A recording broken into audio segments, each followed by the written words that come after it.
Do you keep a diary? I only ask because I'm going to argue that it's a useful thing for anybody to keep a diary.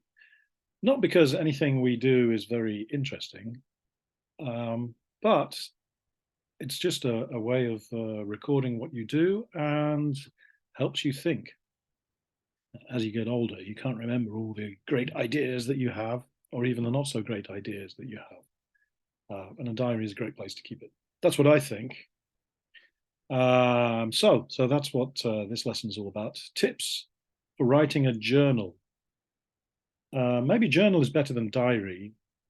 They're really the same thing, but a journal suggests doing it every day, and I think that's a good idea, even if it's just a few notes. By the way, can you hear the rain? It's really pouring down suddenly outside. Nice and dry inside. Anyway, well, here are 6 tips to help you if you decide to write a diary and some of the benefits. Number 1, your journal is a place for your own honest thoughts. You don't have to show off or try to impress other people, or sometimes we do that in journalism or writing a fiction. You're trying to say to other people, look how clever I am. Your diary, the only audience is yourself, your future self. So you're not trying to impress. So that gives you kind of freedom. You can make mistakes. Oh, noisy. Number 2, date every entry. Put the date, today's date. This allows you to see how your thoughts develop and change over time.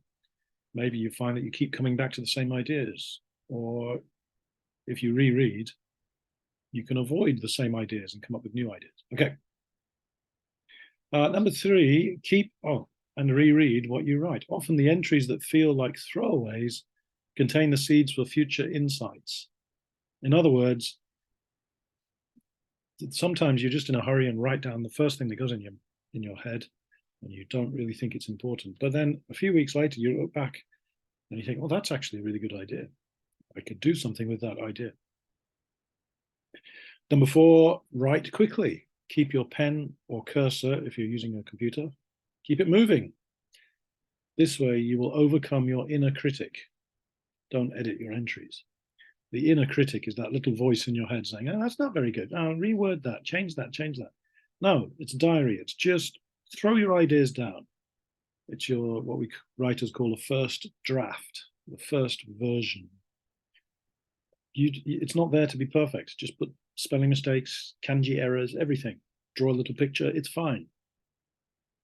If you go quickly, you can go faster than your inner critic, the inside critic that's saying, it's not very good. Keep going. And then stop.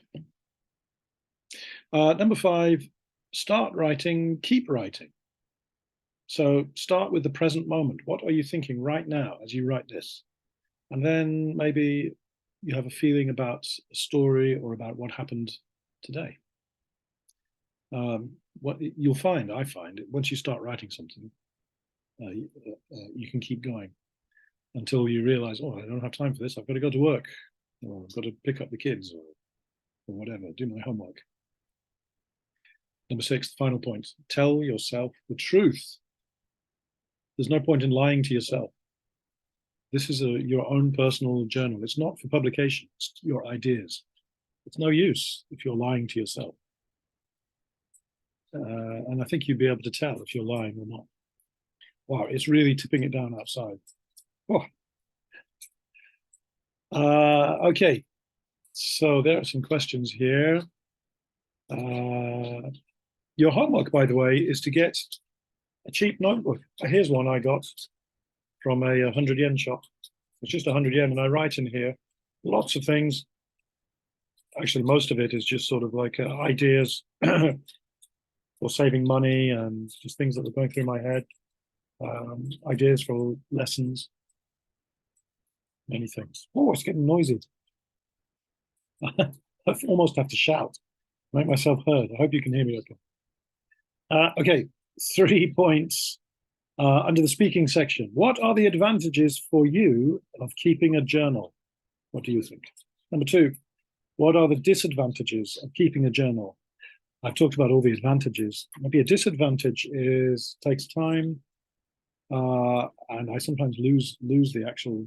Well, I leave it at work, or I leave it at home when I'm at work. So sometimes I use a smartphone. And in fact, that's number 3. Is it better to write on paper or digitally? There's advantages in both. What do you think? I usually write on old-fashioned paper, but I'm not against writing a note. If I have a good idea, I'll put it on my smartphone. What do you think? Okay, that's all I have to say on the topic. Thank you very much, and good luck.